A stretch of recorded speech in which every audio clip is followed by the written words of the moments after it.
Hi guys, today's video is on getting back to work and what to do kind of breastfeeding and what worked for me before I went to work. So just kind of the things that I got ready for, like the weeks up to. Take these with a grain of salt because this is what worked for me, so things might be a little bit different for you, so do things based on what works for you, if that makes sense. Okay, so the first thing, I got these breast pump freezer packs at Target. I found those to be super helpful. So they hold about 6 ounces. They actually hold 7 if you do want to put 7 in there. You can do 7. But I thought they were very affordable and easy to use. They have a pull top at the top, so you just release that in order to get it because they are sterile bags. That's how they're packaged, so that you know they're clean and unused. And they were just super easy to use. How to use them, make sure you fill them, don't go past the line that it indicates, I think right here. Once you fill it there, you're going to make sure all the air, or as much air as you can, comes out, and then lay it flat in your freezer, let it freeze, and then put it in a bin, and I can show you what my bins look like in my freezer. So I think I showed this in another video too, so I have a couple types of bins. This one's $3.99. You can get these at Target too, but they're a little bit more expensive. This was Home Goods. It's just a freezer bin and it's nice and narrow, so you're not going to have them toppling back and forth. This is another option. This is just an ice bin, so normally you put the ice cube tray on top and your loose cubes down here. So this is another option that works really well too for storage. One thing I was worried about before going back to work was making sure I had enough milk in order to feed her currently and then stockpile ahead of time. So one of the things I started doing, I noticed she started sleeping through the night. So in between the section, I knew, say she slept 5 hours, I would make sure I would wake up kind of at that midway point, so 2.5 hours after she ate.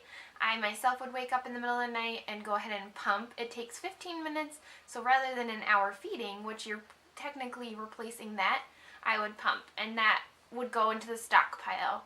And then basically during the day, since I was with her all the time, she got breast anytime that it was available, and that way she wasn't using stockpile. So in the morning is the best time, so 2 a.m. I found was my greatest yield of milk. And so I always tried to schedule pumping during the night around that time.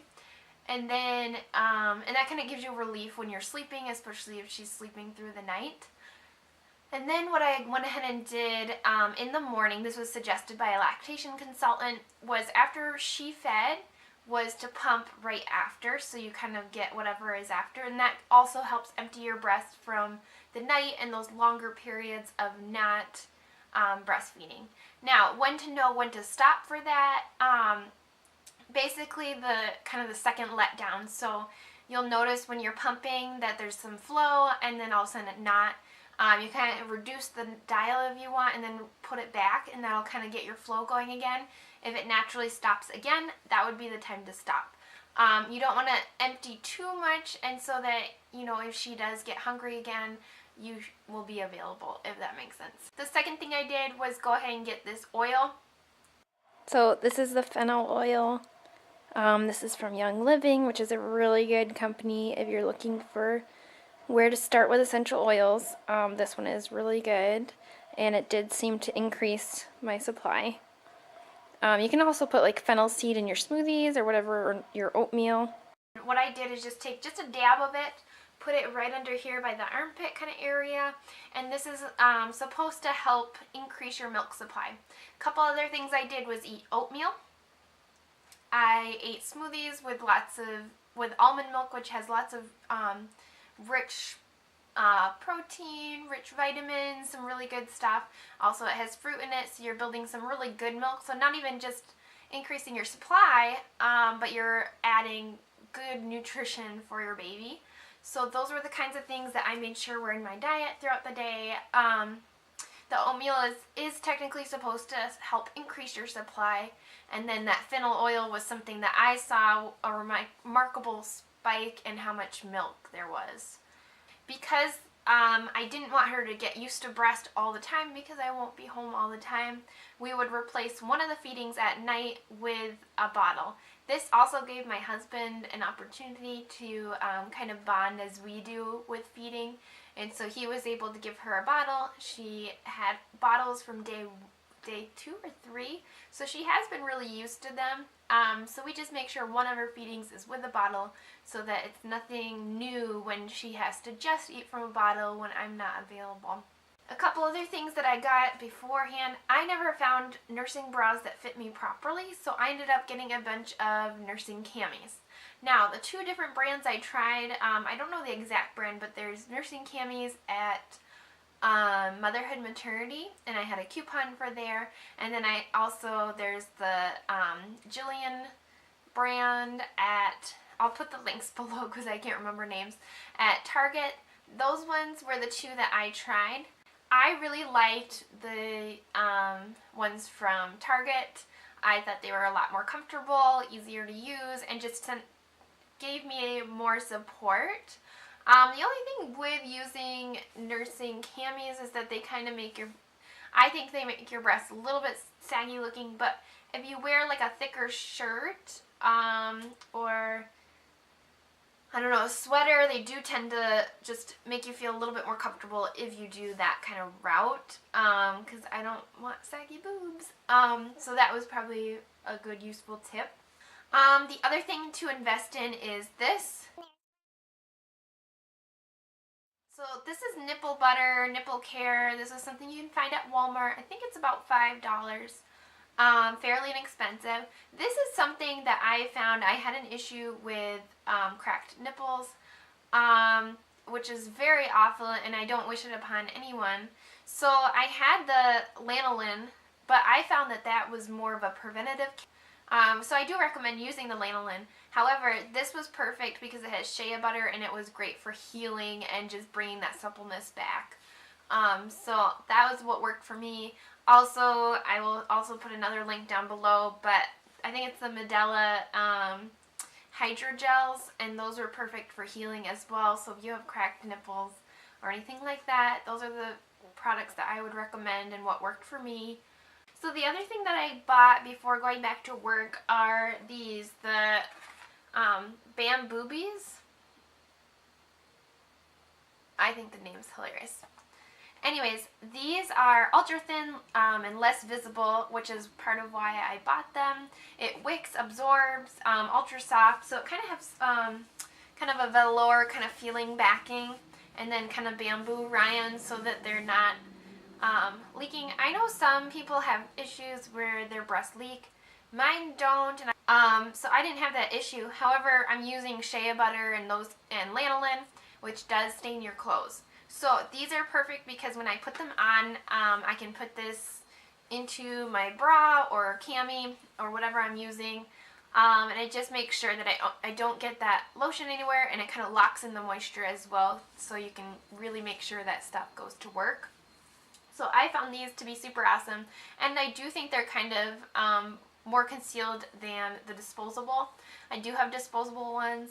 I will note with these, I would not put them in the dryer. I think they kind of shrunk a little bit when I did that, so don't do that.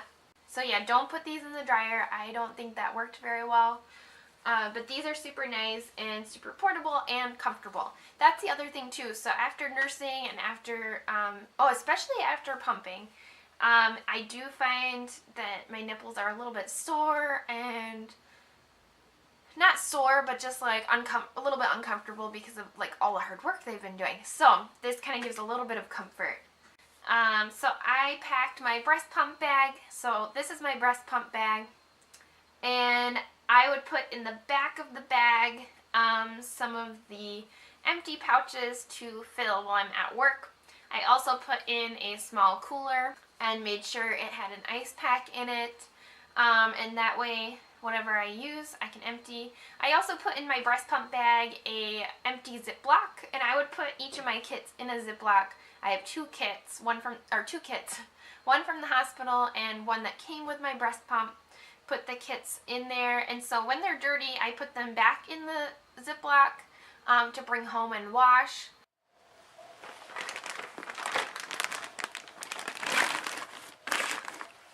And that's just a gallon Ziploc.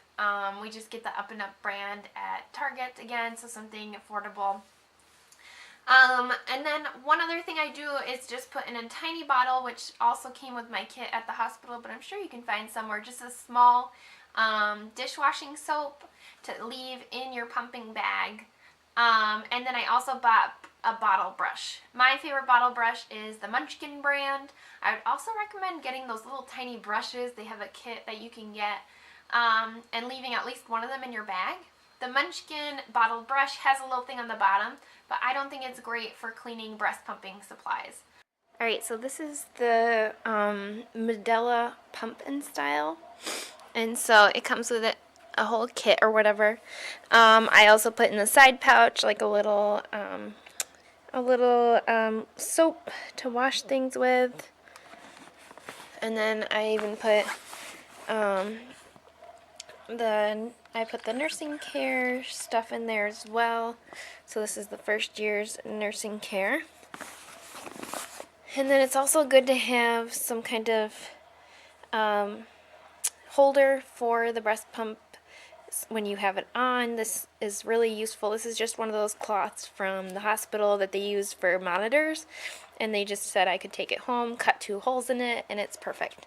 So those are the things I include in my bag. I don't know, basically during the day I pump maybe every 3 to 4 hours depending on my availability of when I can pump, and then just making sure that I'm communicating with my husband or whoever's caring for her as far as when she's going to be hungry, when she's eaten at home, you know, so using texting, modern technology, woo! So using that modern technology and just communicating and seeing, okay, should I pump before I leave work, or is she going to be hungry by the time I get home? When you're at work, what works for me for pumping, and I've heard a lot of people, just to make sure your supply stays good, and like, because one of the things when you go back to work, stress can kind of affect your supply is what I've read about, which makes sense. So what I did to try to counter that is I would watch YouTube videos of families that have babies, and they've said that kind of looking at pictures of babies and that sort of thing, or looking pictures of your own baby, will help keep your supply up. So that's another tip that you can do. And then lastly, which is something I still struggle with, if anybody knows me well, is staying hydrated. So drinking lots of water.